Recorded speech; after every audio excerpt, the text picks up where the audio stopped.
Yes, it's another YouTube Chibson video.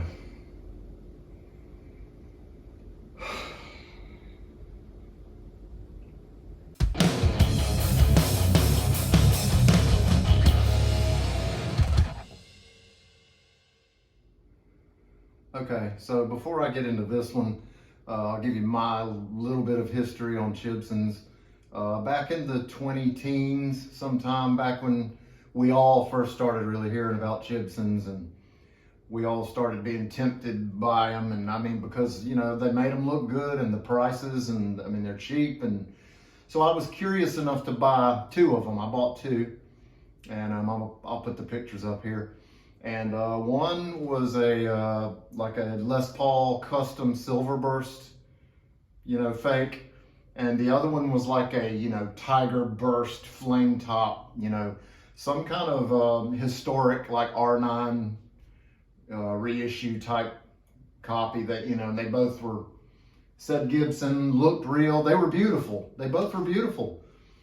But I mean, as soon as you get them, and it's the same thing with this one, I mean, they look fantastic. I mean, at a glance and in a picture, I mean, you would think they're real. But if you are a guitar player with any kind of history, and if you have ever played a real Gibson or owned a Gibson, I mean, as soon as you hold it, as soon as you feel the neck, you know it's not a Gibson. Now, the finish and the look and all that is great, but the fretwork is always just garbage. To make these usable at all, you would have to do a lot of work that the average player doesn't do. I thought I could fix them with just standard setups. I was like, well, I know how to set up guitars pretty well, and I can probably, you know, dial in a good thing with just that. But, you know, I did the best I could on those Les Pauls, and with this one, and it needs more than that. And, you know, so what I'm going to do, I mean, those Les Pauls, and back then, I mean, I paid like $100 and something for each one, you know, shipped. And another interesting thing is that those came directly from China. And when I ordered them, I mean, it took a good 30 days or more to get to me. These, like I bought this one right here from Temu, because Temu and AliExpress, they all have the same stuff. Same builders, everything. Got this from Temu. They have these things, most of these things are housed in the States. I mean, I think this one came from California. You know, I ordered it from Temu and it was shipped from California and it was here within a week.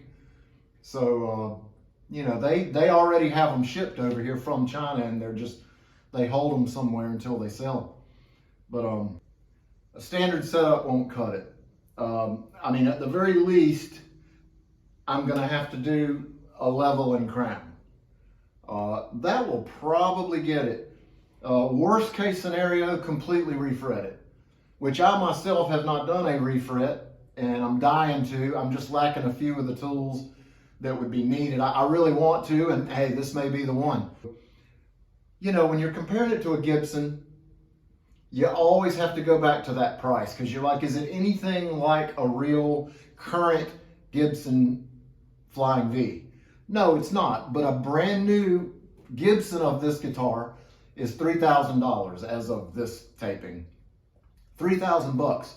You might can find one for 2,000 bucks used. This was $200.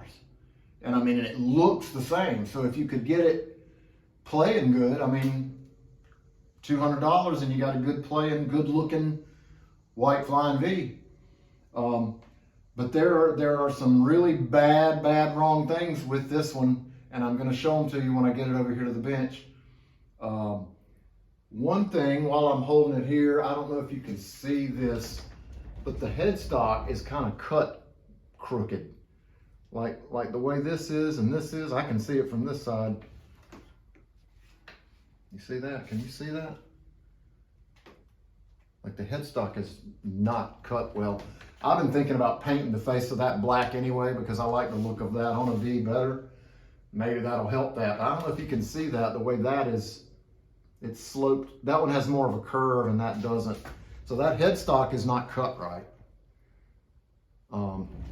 The body and the neck joint and everything seemed to be good. The paint job is excellent. But anyway, I got this because I've always wanted a white Flying V, and it's not going to be in my budget anytime soon to get a new or used Gibson one.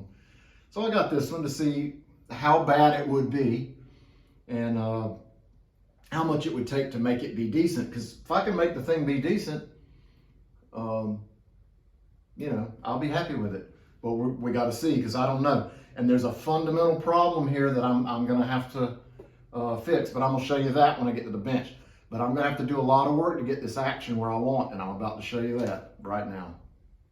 Okay, so what I'm going to show you first is the real main problem here that I'm going to have to really get creative to fix, which is, so the action, I have gotten it as low as I can get it, and it is still way too high for me.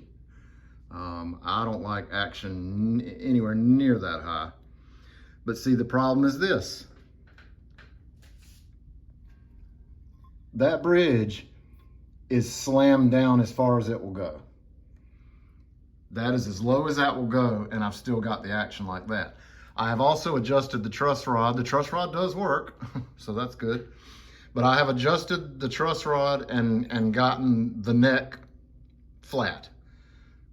You know, there's barely a peep of light coming out from underneath my tool.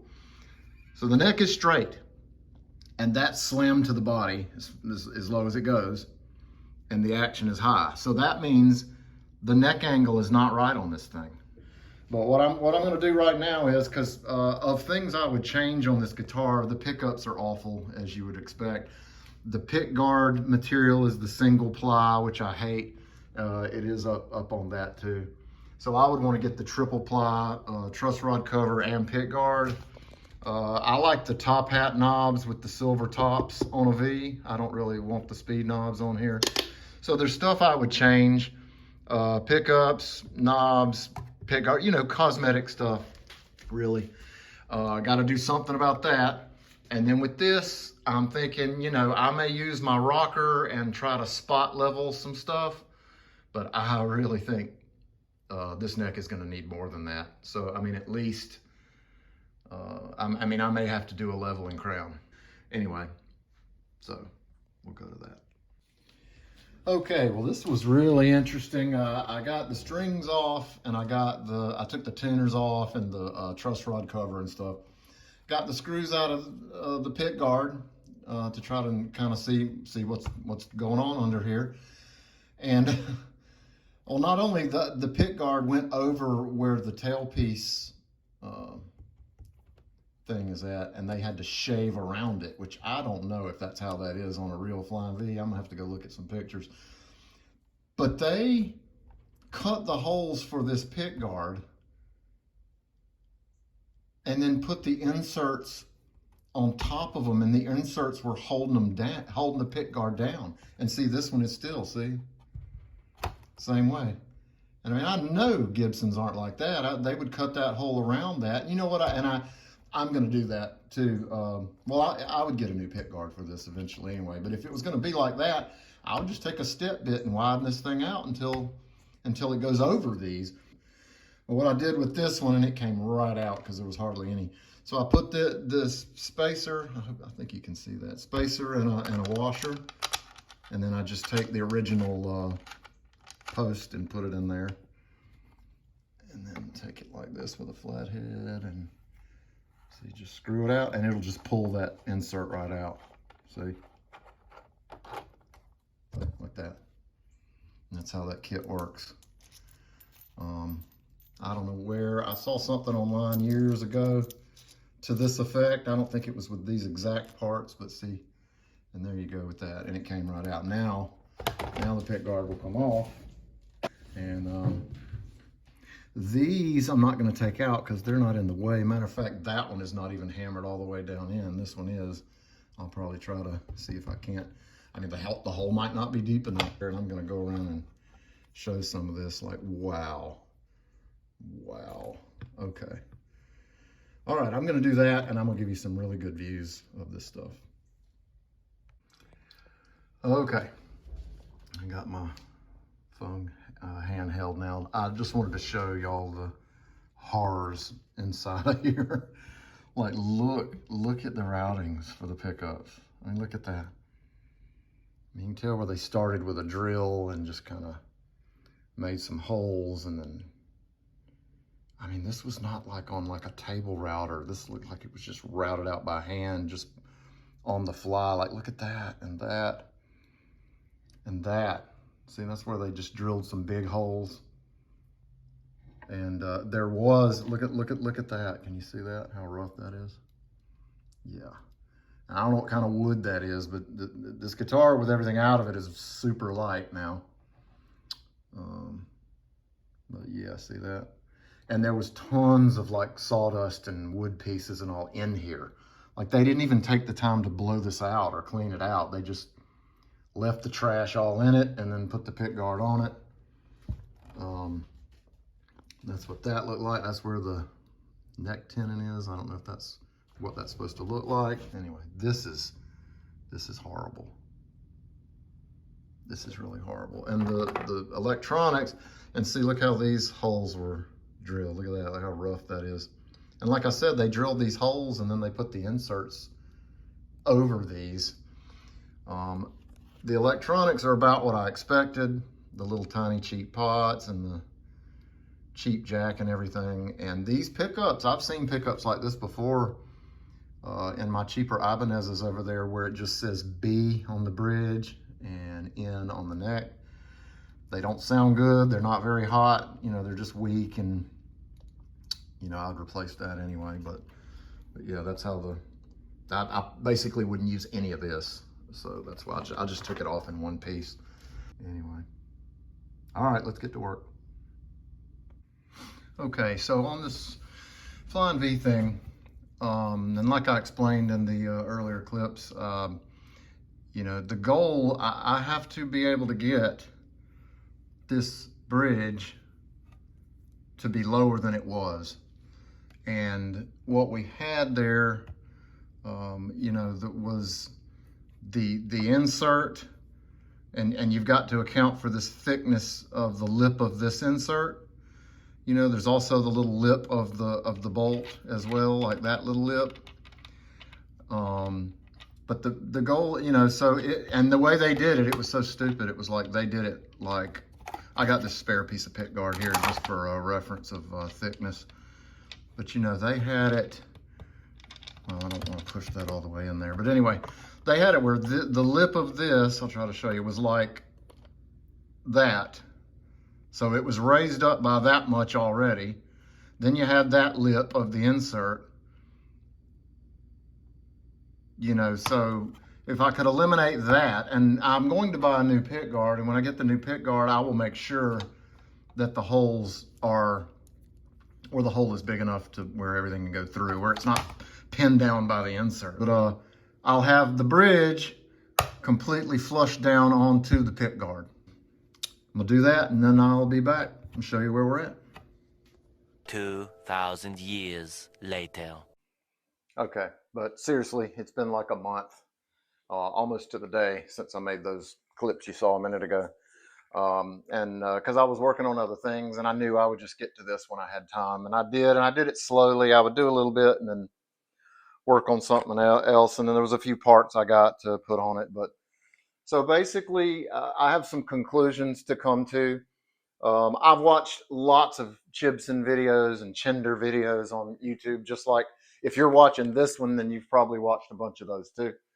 It's always informative to hear what other people have to say, people who have tried these things and the experiences they've had. And I don't think that there's one standard, you know, grade of quality that spans all the different makers that make these things. What I will tell you, though, is what I do know for a fact is that where all these things come from, there is no standard of quality. There is no quality control. There is nobody over there who has to answer to anything of how things are made. And when you get one of these, you know there are things you're going to have to overlook. I mean, they look great when you see them and you know, a lot of times what you're seeing on the websites is like a picture of a real Gibson, and then you get the thing and it's just a copy of it. But I've learned a lot on this one. And like I described in those clips you saw a minute ago, one of the main problems was that the neck angle was not right, and this bridge would not go down low enough to get the action where it was even decent. And I like a low action anyway. So one of the main things I worked on here in these last few weeks was, you know, rigging this thing up to where it could go lower. I ended up using a different bridge that I already had with different adjustment screws. I'm gonna show some pictures here. What I did was the holes where the adjustment screws and the inserts were, I took the inserts out, I doweled up the holes and just to flat. And then I put the new inserts in for these new screws. And then I kind of recessed the entire thing. You know, the inserts and the wood you'll see in the pictures. So everything inside, and then I had to wallow out these holes here on the pick guard. And this is a replacement pick guard that I bought because I liked the 3-layer 3-ply, and also got the truss rod cover in the 3-ply. But what I can tell you though, right away with the pick guard situation, this is a pick guard that is a direct replacement for a Gibson Flying V guitar. Now it was an import too. It's not a real Gibson part or anything, but I mean, it would be one that would supposedly fit on a Gibson. But it is nothing like the pick guard that was on this guitar, and it did not fit this guitar at all, to the point that I had to route wood out for this pickup here. I had to route wood out for the pots to fit, because I used full-size pots and they don't. They use the little teeny ones. So they only route out so the tiny pots can fit. I had to route this whole thing out, and to lower that down, I had to route out by hand these two holes here in the pick guard. But then in those little cavities that I had created there, these little trenches, I painted it first with some white spray paint, but I didn't like the way that it looked. So what I ended up using in there, and this is ridiculous. Hold on, I got it right here. I used this little white plastic is what I used to. So I cut it to a piece, drilled a little hole in it so that the screw could get down in it. That is a piece of a mini blind, because I needed something thin and I needed something white. And so I went to a mini blind in my house and I cut a piece out, because you don't use those ones bunched up at the bottom anyway. Nobody will ever know. But anyway, I cut that to fit and put it under there, and it looks like that. And I'll show you pictures too. But that, and it ended up looking perfect. Somehow that matched the paint perfectly. It made that look nice. Solid installation. Got the action down where I needed it, so it fixed that problem. I can, and when I bottomed these out now, the action was too low, so I was able to even come up with it a little bit. So I fixed that problem. So that's fixed. I put some of the cheap Amazon pickups in there. I'll flash those up right now. You may have seen them in my other video, my Ibanez video. But and so they'll sound good. I had some Bourne's low friction pots that I used. Some silver top hat knobs, because I like that. I used the original switch and the original jack to save money. But here are some things that you cannot fix about this guitar. So you could look at this one way. You could say, well, I'll get it and it'll have problems, and there are things that I will do to it and I'll make it better. And even when you look at the fact that this guitar was $200, compared to that the Gibson version of this is $3,000, right? So can you make it worth $200? I would have said yes, but I don't know now, and I'm gonna tell you the problems you can't do anything about. The neck is super thick, and I don't mean on purpose. I don't mean where these people were trying to make it in the style of a chunky 50s neck. No, I mean it's just fat and obnoxious, and just like they just don't know what they're doing. I don't like it, and there's not a thing you can do about that. The fret work is the big problem. So here is what is wrong with this particular guitar. Again, I'm not going to speak for all Chibsons that you might buy or any of those copies from China, but this one So first of all, I did do in the process of doing all this, I did do a level, crown, and polish on these frets, and then I checked them with my levels and my rocker and everything. Everything is straight. Everything is polished. Everything is good.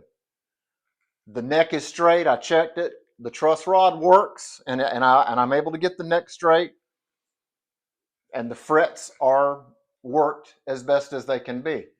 But here's a problem with them right now. I was always feeling, and they're sharp over here, right? On both sides, they're sharp. So I said, okay, well, I need to file them down with one of my small files there. So as I started to go look at it, and there's no way that I'm going to be able to show you this because even my eyes can't see it because my eyes are no good. But on a lot of these frets right here, you know, when you go to put frets in a guitar, whatever the radius is, and I would assume, well, on a Gibson, it's what, 12-inch radius? Is that right? You take the fret wire and you put it in one of those fret wire benders and you radius it, and you radius it a little bit more than what the fretboard is. You want it the curve to be a little bit more, and that way when you go to put it in there, it seats it right. It seats it good and tight in there. A lot of these frets are not radiused the same as the fretboard. They're straighter.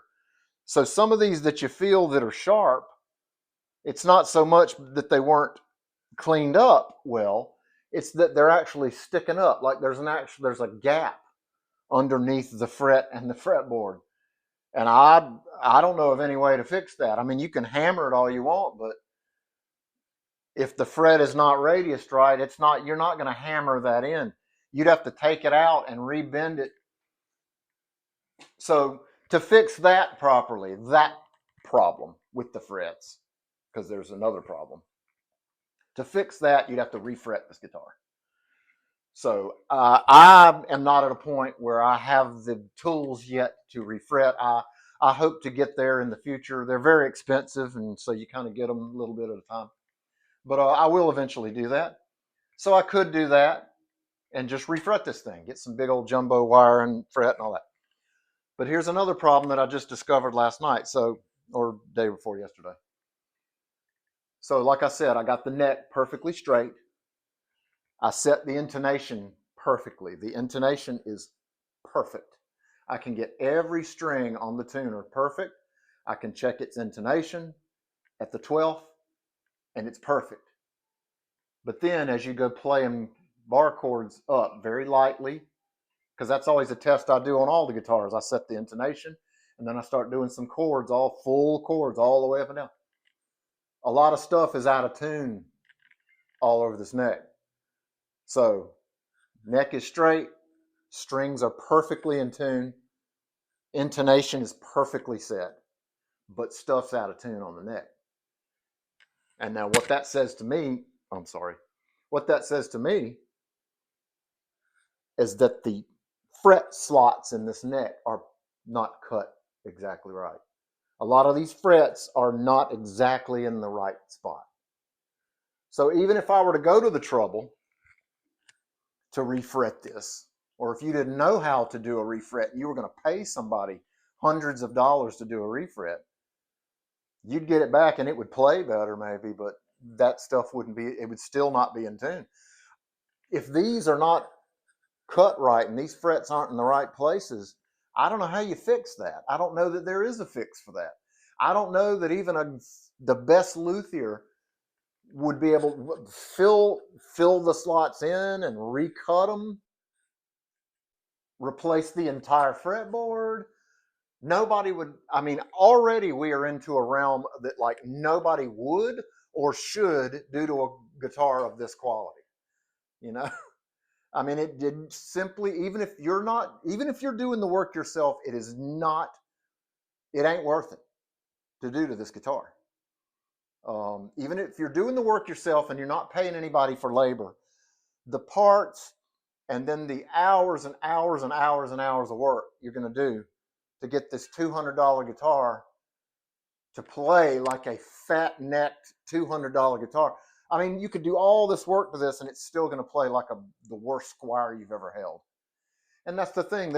These guitars from China, there is no quality control, like zero. Nobody is accountable. If something's not right, there's nothing you could do. I mean, I could complain.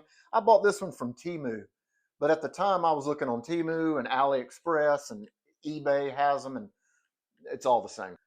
But like I said, they are not modeling these guitars off of real Gibsons that they have there with them. They don't take a real Flying V and then measure and get all the specs and make it exactly like that one.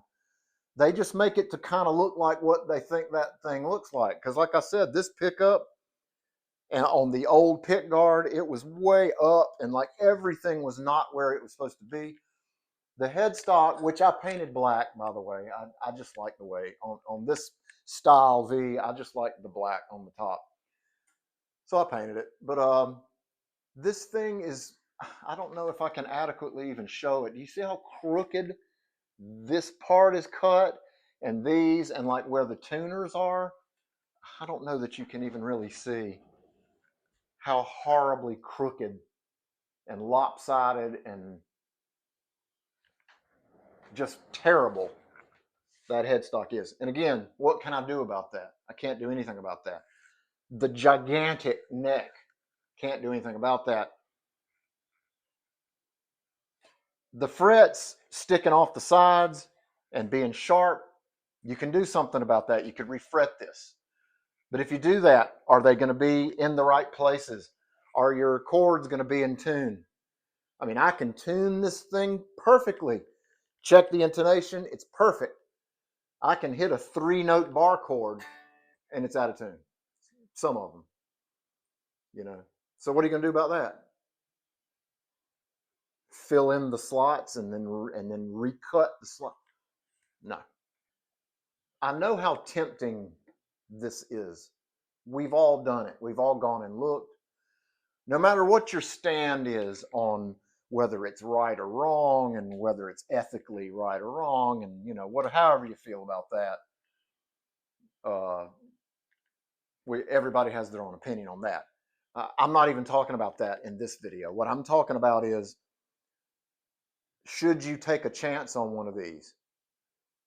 I've had 3 of them now, and I can tell you based on all 3 of them, no, you should not. Does it look good? Yes, it looks good. It'll look real good hanging on my wall as a decoration here in my studio. But will I go to this thing to play it? Will I ever want to pick this thing up and play it? No, I won't. Do I feel good about trying to list it somewhere and sell it? No, I don't. I mean, it's mine now, but it's decoration. So it's $200 plus a little bit I've spent on parts to hang on the wall. I wish I could tell you different. I wish I had better news. I wish I could tell you like, yeah, take a chance. But I know how to do things to guitars up to a point. I'm not a luthier. I'm not a guitar tech now. I'm just somebody who's been doing it for 30, 35 years. And I've learned things along the way, and I do know how to do things. I definitely know how to set them up. I've gotten into leveling and crowning and polishing, and you know, I did it to this and it turned out good. The frets shine now, they look good. But like I said, there are some problems here that definitely the average player and just average user would not know how to deal with at all. But even if the average player had a guitar guy he took his guitars to and says like, hey, make this thing right, there's things the guy can do for him, but it's going to cost you a lot, way more than the guitar costs. And then there's things that luthier is not even going to be able to do. And like I said, these slots for the frets not being cut right and the frets not being aligned properly, I don't know. If anybody's watching this and you're a luthier, is there anything that can be done about that? Not that I know of, but again, I'm not a luthier. That seems like a really bad problem to me. And already, the fact that these are sticking up, I mean, like the fretboard is here and it's radiused. And then you got the fret is here, but it's not radiused as much. It's flatter. So you got, you know, there's some of these frets you could probably stick a piece of paper under there or a feeler gauge or something. It's sticking up on both sides. So it wasn't radiused, it wasn't bent enough before it was pressed in or hammered in. So, I mean, you would have to fix that. I mean, you can't hammer those into the radius you want. I think you'd have to take it out. And then I don't know if you could even radius at that point. I mean, those machines they make, the little crank ones that bend the fret wire, I don't know that you can do it with a little piece. Again, I don't know. But you'd have to take each fret out and do it. And then again, even if you do it, these aren't going to be in the right spot. So, I mean, even for a beginner, if you just were like, okay, maybe I'll spend the 200 for my child who's interested in learning guitar, and I don't want to spend a lot. But I mean, this is going to be discouraging, when he's trying to play and things aren't in tune, and so things aren't going to be sounding right. It's going to be very discouraging. So they're just freewheeling it over there, and they have no standards, and they have no quality control, and nobody cares. I could much more highly recommend for anybody who's wanting entry level stuff that are these kinds of prices. You could go get the cheapest Squire made, the cheapest little Squire that they make, and that thing, the people who are making those have to make it to at least a certain standard set by Fender, right? I mean, they can't do this stuff. Fender's not going to have their name put on this and it's like this. And same with Gibson and Epiphone. I mean, there's even the cheapest Epiphone. They can't do this. So I would much more recommend something like that, or even the glary stuff seems okay. And I mean, I have two of their basses. I'm gonna do a video on that. But there's many Harley Benton. There's many brands that I would recommend getting because they are a brand, they are a company. They're not hiding behind anything like these people are. You don't know who made this. You don't know where this came from. This is like the black market of guitars. This is like, and I do know how tempting it is. We've all gone to those websites. We have scrolled through, and you see some guitar, and it's a dream guitar of yours. You've wanted that one forever. So I'll wrap this video up now by just saying I was going to do a playing demo. I had a whole thing planned for this, but I'm not going to now. I mean, we already know what some upgraded pickups, and this one's really hot. What a hot pickup through a fractal and direct into my DAW. We know what that would sound like. I mean, I don't have to play you that. And I don't even want to play this guitar. I don't want to be seen playing and it's all out of tune. And I don't want, I don't want anybody seeing that. But yeah, looks good, right? Right? But is it worth the $200 I paid for it? Not this one. And anybody who is looking at getting a Chibson or any of those guitars off of AliExpress and Temu and these places, you can expect to have to do some major work to the frets. And it may not even be doable. It may not even be fixable. And then the baseball bat of a neck, I mean, might not be fixable. And please, if you're watching this and you disagree with anything I'm saying, or you know something that I don't know, because I've tried to let you know here my opinions on this stuff based on what I know, right? But is there anything you could do about those slots? I don't think so. Fill them in and recut them? Replace the fretboard on this? I wouldn't. I wouldn't. I mean, if I get to the point where I've got the tools and the means to do refrets, which I hope to do in the future, I would probably spend the money to buy the fret wire to refret this, because that'd be the only money I'd have to spend. Once the tools are purchased, then all I'd have to do is buy the fret wire. I might invest that in this to refret this. But anything past that, like if you're talking about like, well, no, now you're going to have to shear off the fingerboard, and no, it'll just be a wall hanging, So again, I wish I had better news for you guys. That these are my opinions on this. I've had 3 of them, and they were all this kind of quality, and they look great. Some of them you may look up. I've seen a lot of the other videos on YouTube, and a lot of people had great success with them. And you can get one, and have you a beautiful looking Les Paul, and it can be your beater kind of gigging guitar. It's a good idea, but you're rolling the dice. You're taking a chance when you buy one of these. Comment if you have anything to say. If you know something I don't, because I certainly don't know everything. And I appreciate you watching. I thank all of y'all for watching, and I'll see you on the next one.